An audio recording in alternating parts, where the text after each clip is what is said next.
In previous videos, we've uncovered the origins behind some of the internet's most famous tank memes. However, despite finding the Tonk and the Panzer of the Lake, there still exists one other part of the tank meme Triforce yet to be uncovered. Today we move from the riverbank to the open ocean as we surf the web for the explanation behind why this tank is trying to kill submarines for the motherland.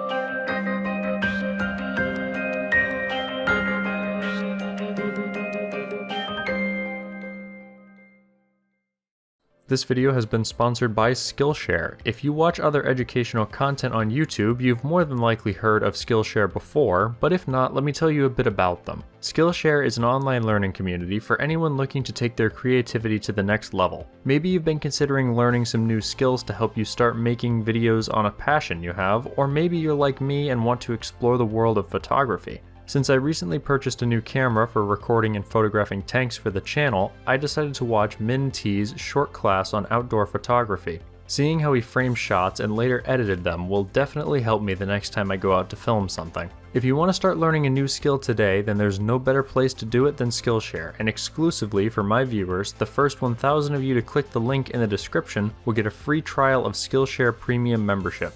After that, you can continue to explore the platform for less than $10 a month with an annual subscription. So head on over to Skillshare and let me know what you decide to learn down in the comments of this video. Now let's put on our scuba suits and start the search for today's meme tank.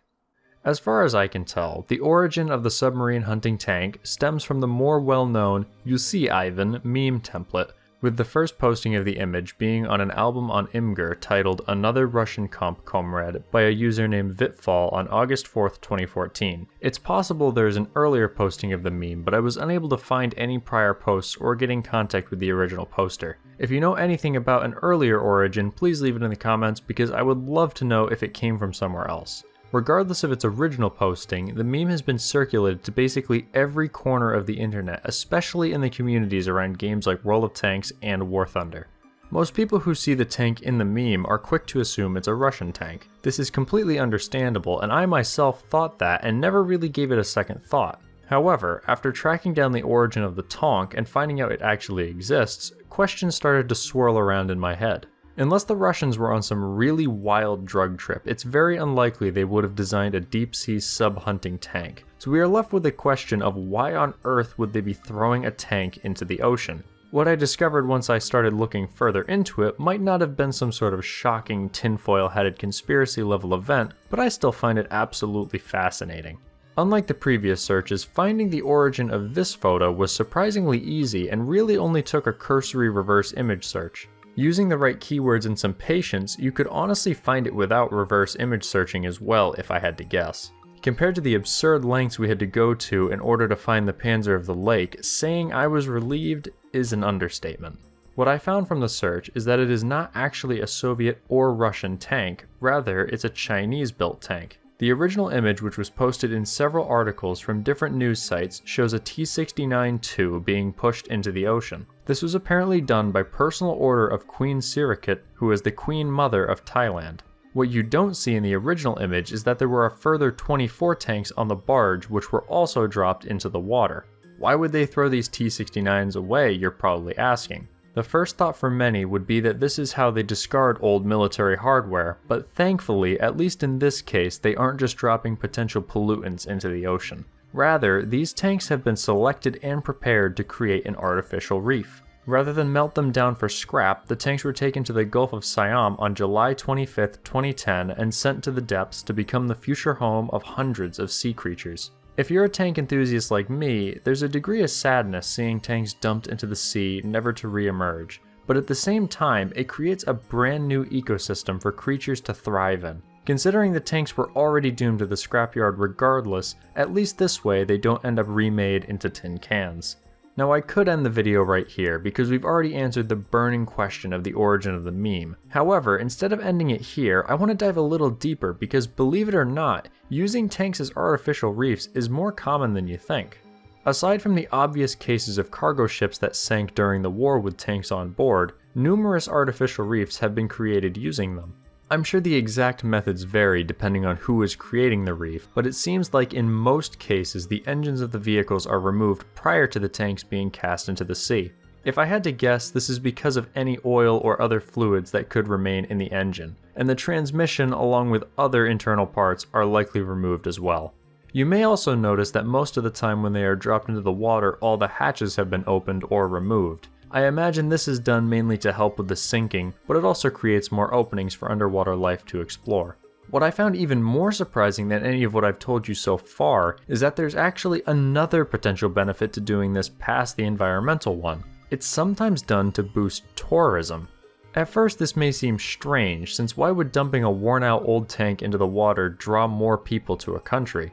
For most people, it's unlikely that something like this would make it onto their vacation spot. However, for others, especially those who love scuba diving or other water activities, the creation of reefs from old equipment can be a massive attraction. I'm sure at least a few of you who are watching right now probably have done something similar, such as visiting a sunken ship or underwater ruins. In the case of tanks, this has been taken to the extreme in Jordan, where they created a complete underwater military museum which you can visit. They even planned the layout in order to mock up the tanks in battle formation.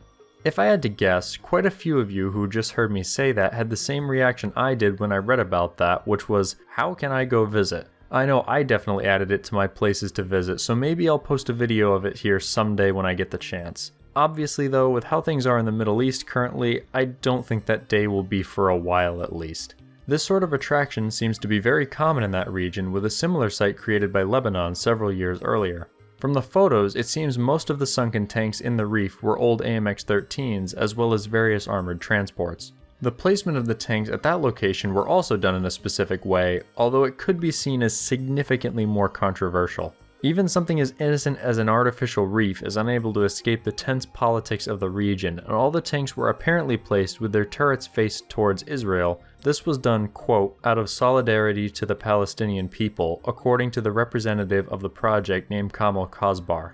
Regardless of the reason behind their creation, these sites are a very interesting way that some countries have chosen to repurpose otherwise unneeded military tech.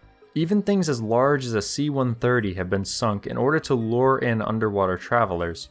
Before anyone tries to make a clever comment about how boats are bigger than a C-130, obviously, but sunken ships are a fairly normal thing compared to other sorts of vehicles.